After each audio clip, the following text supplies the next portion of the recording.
Chapter 37. Principles of Study and Learning. The mind and affections must be trained. God has given reason, the mental faculties of the mind, but if left to themselves uneducated and untrained, they leave man as is revealed in the fierce heathen. The mind and affections require education and direction by teachers. It must be line upon line and precept upon precept to guide and train the human moral agent to work in cooperation with God. God works in the human agent by the light of his truth. The mind enlightened by the truth sees truth in distinction from error. Highest culture of mind receives God's fullest approval. The human mind is susceptible of the highest cultivation. A life devoted to God should not be a life of ignorance. Many speak against education because Jesus chose uneducated fishermen to preach his gospel. They assert that he showed preference for the uneducated. Many learned and honorable men believed his teaching. Had these fearlessly obeyed the convictions of their consciences, they would have followed him. Their abilities would have been accepted and employed in the service of Christ, had they offered them, but they had not moral power, in face of the frowning priests and jealous rulers, to confess Christ and venture their reputation in connection with the humble Galilean. Jesus did not despise education. The highest culture of the mind, if sanctified through the love and fear of God, receives his fullest approval. The humble men chosen by Christ were with him 3 years, subject to the refining influence of the majesty of heaven. Christ was the greatest educator the world ever knew. God will accept the youth with their talent and their wealth of affection if they will consecrate themselves to him. They may reach to the highest point of intellectual greatness, and if balanced by religious principle, they can carry forward the work which Christ came from heaven to accomplish, and in thus doing be co-workers with the Master. Not satisfied with second-rate work. The true teacher is not satisfied with second-rate work. He is not satisfied with directing his students to a standard lower than the highest which it is possible for them to attain. He cannot be content with imparting to them only technical knowledge, with making them merely clever accountants, skillful artisans, successful tradesmen. It is his ambition to inspire them with principles of truth, obedience, honor, integrity, and purity, principles that will make them a positive force for the stability and uplifting of society. He desires them, above all else, to learn life's great lesson of unselfish service. Mind to be carried higher. I am instructed that we are to carry the minds of our students higher than it is now thought by many to be possible. Heart and mind are to be trained to preserve their purity by receiving daily supplies from the fountain of eternal truth. The divine mind and hand has preserved through the ages the record of creation in its purity. It is the Word of God alone that gives to us an authentic account of the creation of our world. This Word is to be the chief study in our schools. Here we may hold converse with patriarchs and prophets. Here we may learn what our redemption has cost the one who was equal with the Father from the beginning, and who sacrificed his life that a people might stand before him redeemed from every common earthly thing and renewed in the image of God. True education combines intellectual and moral. The Lord has been waiting long for our teachers to walk in the light he has sent them. There is need of a humbling of self, that Christ may restore the moral image of God in man. The character of the education given must be greatly changed before it can give the right mold to our institutions. It is only when intellectual and moral powers are combined for the attainment of education that the standard of the Word of God is reached. True piety elevates and refines. Our people everywhere allow their minds to take too low a range, too narrow a view. They allow the plans of human agencies to guide them and a worldly spirit to mold them, rather than Christ's plans and Christ's spirit. I am instructed to say to our people, look above the earthly to the heavenly. Numbers are no evidence of success. If they were, Satan might claim much. It is the degree of moral power that pervades our institutions, our schools, and our churches. It should be the joy of all, from the highest to the least, to represent Christ in Christ-like virtues. Let all our teachers learn that true piety, love shown in obedience to God, will elevate and refine. Thoroughness necessary. Thoroughness is necessary to success in character building. There must be an earnest desire to carry out the plans of the master builder. The timbers used must be solid. No careless, unreliable work can be accepted. It would ruin the building. The whole being is to be put into this work. It demands strength and energy. There is no reserve to be wasted in unimportant matters. There must be determined human force put into the work in cooperation with the divine worker. There must be earnest, persevering effort to break away from the customs and maxims and associations of the world. Deep thought, earnest purpose, steadfast integrity are essential. There must be no idleness. Life is a sacred trust, and every moment should be wisely improved. Trivial matters enfeeble the mind. The student who, in the place of the broad principles of the Word of God, will accept common ideas and will allow the time and attention to be absorbed in commonplace, trivial matters, will find his mind will become dwarfed and enfeebled. He will lose the power of growth. The mind must be trained to comprehend the important truths that concern eternal life. Temporal affairs not to be neglected. Life is too solemn to be absorbed in temporal and earthly matters, in a treadmill of care and anxiety for the things that are but an atom in comparison with the things of eternal interest. Yet God has called us to serve Him in the temporal affairs of life. Diligence in this work is as much a part of true religion as is devotion. The Bible gives no endorsement to idleness. It is the greatest curse that afflicts our world. Every man and woman who is truly converted will be a diligent worker. The quality of men called to teach. Note, see chapter 22, the school and the teacher. The cause of God needs teachers who have high moral qualities and can be trusted with the education of others, men who are sound in the faith and have tact and patience, who walk with God and abstain from the very appearance of evil, who stand so closely connected with God that they can be channels of light. In short, Christian gentlemen. The good impressions made by such will never be effaced, and the training thus given will endure throughout eternity. What is neglected in this training process is likely to remain undone. Who will undertake this work? We would that there were strong young men, rooted and grounded in the faith, who had such a living connection with God that they could, if so counseled by our leading brethren, enter the higher colleges in our land, where they would have a wider field for study and observation. Association with different classes of minds, an acquaintance with the workings and results of popular methods of education, and a knowledge of theology as taught in the leading institutions of learning would be of great value to such workers, preparing them to labor for the educated classes and to meet the prevailing errors of our time. Such was the method pursued by the ancient Waldenses, and if true to God, our youth, like theirs, might do a good work, even while gaining their education, in sowing the seeds of truth in other minds. Correct habits leave impress on character.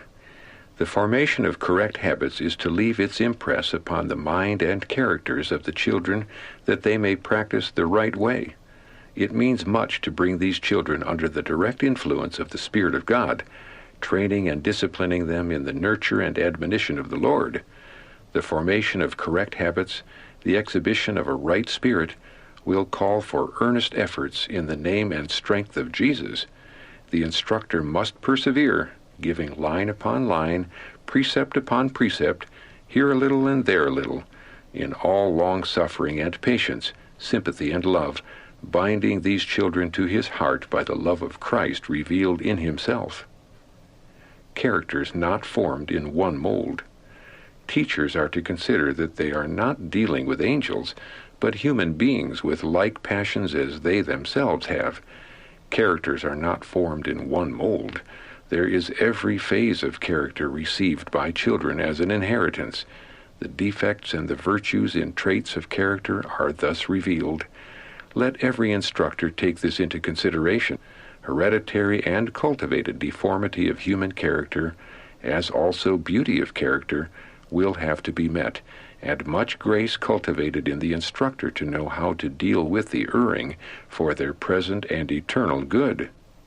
Impulse, impatience, pride, selfishness, and self-esteem, if cherished, will do a great amount of evil which may thrust the soul upon Satan's battleground without wisdom to navigate his bark. But he will be in danger of being tossed about at the sport of Satan's temptations until shipwrecked. Every teacher has his own peculiar traits of character to watch, lest Satan should use him as his agent to destroy souls by his own unconsecrated traits of character. Must be Christ-like in dealing with minds. It is a daily working agency that is to be brought into exercise, a faith that works by love and purifies the soul of the educator. Is the revealed will of God placed as your highest authority? If Christ is formed within, the hope of glory, then the truth of God will so act upon your natural temperament that its transforming agency will be revealed in a changed character, that you will not by your influence through the revealings of an unsanctified heart and temper turn the truth of God into a lie before any of your pupils, nor in your presentation of a selfish, impatient, unchristlike temper in dealing with any human mind reveal that the grace of Christ is not sufficient for you at all times and in all places. Thus you will show that the authority of God over you is not merely in name, but in reality and truth. There must be a separation from all that is objectionable or unchristlike, however difficult it may be to the true believer. Continual censure bewilders the child. Heaven sees in the child the undeveloped man or woman with capabilities and powers that, if correctly guided and developed with human wisdom, will become the human agencies through whom the divine influences can cooperate to be laborers together with God. Sharp words and continual censure bewilder the child, but never reform him. Keep back that pettish word. Keep your own spirit under discipline to Jesus Christ. Then will you learn how to pity and sympathize with those brought under your influence. Do not exhibit impatience and harshness, for if these children did not need educating, they would not need the advantages of the school. They are to be patiently, kindly, and in love brought up the ladder of progress, climbing step by step in obtaining knowledge. Care in suspending students. Be careful what you do in the line of suspending students. This is a solemn business. It should be a very grave fault which requires this discipline. Then there should be a careful consideration of all the circumstances connected with the case.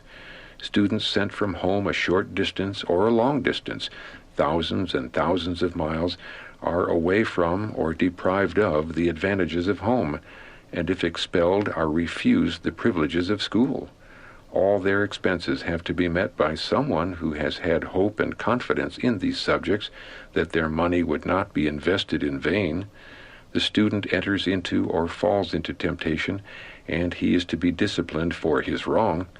He feels keenly that his record is marred, and he disappoints those who have trusted him to develop a character under the influence of his training in his scholastic life, which will pay all that has been invested in his behalf.